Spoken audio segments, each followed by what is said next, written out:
बच्चों नमस्कार। बच्चों आज हम कक्षा 8वीं गणित में क्षेत्रमिति 3 मेंसुरेशन पार्ट 3 पढ़ेंगे और पार्ट 3 का हम देखेंगे पहला भाग। बच्चों हमने पूर्व की कक्षा में घनाफाकार आकृतियों का आयतन निकालना सीख लिया है। अब हम बेलनाकार आकृतियों के बारे में अध्ययन करेंगे। तो आइए देखते हैं बच्चों पहला भाग, और पहला भाग में बेलनाकार आकृति। बच्चों अब आकृति में बेलनाकार आकृति देख पा रहे हैं, चित्र में देख पा रहे हैं बेलनाकार आकृति। इस बेलन की ऊंचाई हमने h माना है बच्चों, त्रिज्या को हमने r माना है। तो त्रिज्या r हो, ऊंचाई h हो, तब बेलन का आयतन, बेलन का आयतन। अब इस बेलन का आयतन का सूत्र देख लेते हैं बच्चों। बेलन का आयतन का सूत्र हो जाएगा पाई आर स्क्वायर एच। कितना हो जाएगा बच्चों? पाई आर स्क्वायर एच, जहाँ पाई का मान 22/7 होगा। आर आपकी त्रिज्या है बेलन की और एच इसकी ऊंचाई होगी। अब आते हैं बेलन का पृष्ठीय क्षेत्रफल। बेलन का पृष्ठीय क्षेत्रफल या वक्रपृष्ठ भी आप कह सकते हैं, बेलन का वक्रपृष्ठ।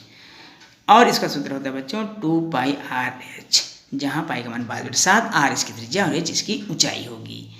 फिर आते हैं बेलन का संपूर्ण पृष्ठ। बेलन का संपूर्ण पृष्ठ।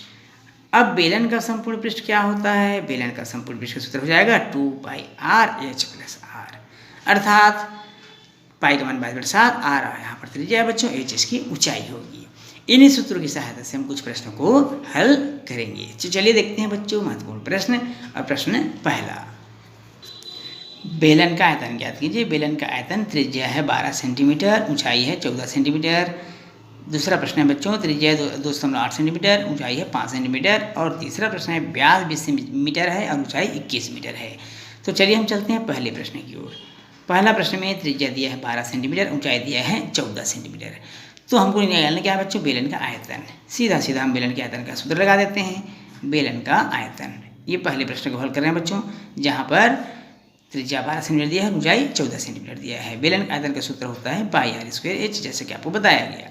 पाई का मान 22/7, त्रिज्या दिया हुआ है 12 सेंटीमीटर, तो चूंकि स्क्वायर है इसलिए 12 दो बार लिखेंगे बच्चों। ऊंचाई दिया हुआ है 14 सेंटीमीटर। पाई आर स्क्वायर हमने फार्मूला लगाया है। 7 एकम 7, 7 दूनी 14 कट गया बच्चों। 22 गुणित 12 गुणित 12 गुणित 2। अब सबका आपस में गुणा कर देंगे। गुणा करने से हमको ज्ञात होगा 6336 वर्ग सेंटीमीटर, ये सॉरी घन सेंटीमीटर। और ये आपका आंसर हो जाएगा, क्योंकि आयतन है इसलिए घन सेंटीमीटर। घन इकाई होता है आयतन का फार्मूला, आयतन की इकाई है घन, इसलिए हम उसके आंसर को लिखेंगे घन सेंटीमीटर। अब चलते हैं इसी में दूसरा सवाल। दूसरा सवाल आप देख पा रहे हैं बच्चों, दूसरा दिया है त्रिज्या 2.8 सेंटीमीटर और ऊंचाई दिया है 5 सेंटीमीटर। त्रिज्या दिया है 2.8 सेंटीमीटर, जबकि ऊंचाई दिया है बच्चों 5 सेंटीमीटर। यहाँ भी हमको बेलन का आयतन ही मालूम करना है, तो चलिए लगाते हैं बेलन के आयतन का फार्मूला। बेलन का आयतन, बेलन का आयतन हो जाएगा pi r square h, pi r square h. Pi का मान 22/7, आर यहाँ पर दिया हुआ है बच्चों 2.8, इसे आप 2 बार लिखेंगे 2.8 को। एच आपको दिया हुआ है 5 सेंटीमीटर। अब यहाँ पर 7 चौक 28.4 बार में कट गया, बच गया हमारा 22 गुणित 0.4 गुणित 28 गुणित 5। सबका आपस में आप गुणा कर देंगे बच्चों। 28 मतलब 2.8 है बच्चों ने, यहाँ ध्यान रखेंगे। और सबका आपस में गुणा कर देंगे। गुणा करने से हमको मिल जाएगा 123.40 घन सेंटीमीटर। ये हमारा आंसर हो जाएगा बच्चों। अब हम चलते हैं तीसरे प्रश्न की ओर। तीसरा प्रश्न दिया हुआ है व्यास बराबर 20 मीटर। कितना दिया है बच्चों? व्यास 20 मीटर, इसलिए हम निकाल लेते हैं त्रिज्या। त्रिज्या आर बराबर हो जाएगा इसका आधा, व्यास का आधा अर्थात 10 मीटर हो जाएगा। ऊंचाई दिया हुआ है बच्चों प्रश्न में, ऊंचाई कितना दिया हुआ है भाई? ऊंचाई h बराबर ये दिया हुआ है 21 मीटर। अतः बेलन का आयतन, बेलन का आयतन। और बेलन का आयतन का सूत्र तो आप जानते हैं, भली भांति आपको मालूम है क्या होता है बेलन का आयतन का सूत्र। पाई आर स्क्वायर एच, पाई का मान 22/7, आर का मान यहाँ पर दिया हुआ है 10 गुणित एच दिया हुआ है बच्चों 21 सेंटीमीटर। 7 का 21 कट रहा है, हम काट देंगे। उसके बाद 22 को गुणा 10 से और फिर 3 से कर देंगे। 22 गुणा 10 गुणा 10 गुणा 3, सबका आपस में गुणा कर देंगे। 10 दहम 100, 100 तिया 300, 300 गुणा 22 से करेंगे तो हमको मिल जाएगा 6600। कितना मिल जाएगा बच्चों? 6600 घन सेंटीमीटर में है। ये हमारा मीटर में प्रश्न था, तो ये हमारे घन मीटर में आंसर आ जाएगा।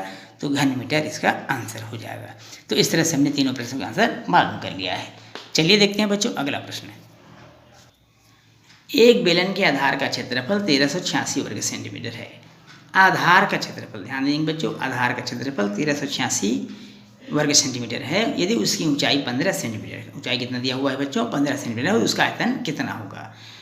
यहाँ पर बच्चों दो चीज़ें ज्ञात है हमको, एक बेलन के आधार का क्षेत्रफल और दूसरा उसकी ऊंचाई। तो यहाँ पर बेलन के आयतन का सूत्र निकालने का, आयतन मालूम करने का एक तरीका है, सरल तरीका है। आपको क्या करना है, बेलन के आधार का क्षेत्रफल में ऊंचाई का गुणा कर देंगे। बेलन के आधार का क्षेत्रफल में हम किसका गुणा कर देंगे बच्चों, ऊंचाई का हम गुणा कर देंगे। अब आपको लग रहा होगा कि ये नया सूत्र बदल गया है, जबकि सूत्र नहीं बदला बच्चों। मैं आपको यहाँ पर रफ कार्य करके बता देता हूँ। आयतन का सूत्र क्या होता है, पाई आर स्क्वायर एच होता है ना। अब यहाँ पाई आर स्क्वायर क्या है बच्चों, देखिए ध्यान से देखिए आप, पाई आर स्क्वायर क्या होता है, पाई आर स्क्वायर होता है वृत्त का क्षेत्रफल। और बेलन का आधार कैसा होता है, जैसे ये बेलन है बच्चों, इसका आधार कैसा है, वृत्ताकार है, तो वृत्त का क्षेत्रफल हो गया। और एच क्या है, उसकी ऊंचाई है, एच क्या है, इसकी ऊंचाई है। तो बेलन का आयतन का सूत्र वही है बच्चों, लेकिन यहाँ अलग से आर नहीं दिया हुआ है, सीधा सीधा उसका क्षेत्रफल दे दिया है। तो हम ऐसा सूत्र लगाएंगे, बेलन का आयतन का क्षेत्रफल, बेलन का आधार का क्षेत्रफल गुणित ऊंचाई, ये बेलन का हमको आयतन मालूम हो जाएगा। आधार का क्षेत्रफल दिया हुआ है बच्चों 1386 वर्ग सेंटीमीटर और ऊंचाई दिया हुआ है 15 सेंटीमीटर। दोनों का आपस में हम गुणा कर देंगे तो 20,790 घन सेंटीमीटर इसका आयतन हो जाएगा। तो इस तरह से हम आयतन मालूम कर सकते हैं। इसका इस सूत्र को हमेशा याद रखिएगा, यदि क्षेत्रफल दिया है आधार का और ऊंचाई दिया है तो आप इसी सूत्र से उसका आयतन मालूम करेंगे। चलिए बच्चों देखते हैं अगला प्रश्न। एक बेलनाकार टंकी की त्रिज्या 2.8 मीटर है। बेलनाकार टंकी की त्रिज्या कितना है बच्चों, 2.8 मीटर, ऊंचाई दिया है 3.5 मीटर। तो सबसे पहले हमको दिया क्या है ये हम ज्ञात कर देख लेते हैं, लिख लेते हैं। दिया है त्रिज्या r बराबर 2.8 मीटर और ऊंचाई h बराबर दिया हुआ है 3.5 मीटर। अब हमें ज्ञात करना है बच्चों टंकी का आयतन, बेलनाकार टंकी है उसका हमको आयतन ज्ञात करना है, धारिता ज्ञात करना है। अतः टंकी की धारिता, टंकी की धारिता मतलब बच्चों कैपेसिटी, क्षमता कि कितना पानी टंकी में आ सकता है, तो आयतन होगा। और टंकी का आयतन का सूत्र, टंकी बेलनाकार है इसलिए आयतन का सूत्र हो जाएगा पाई आर स्क्वायर एच।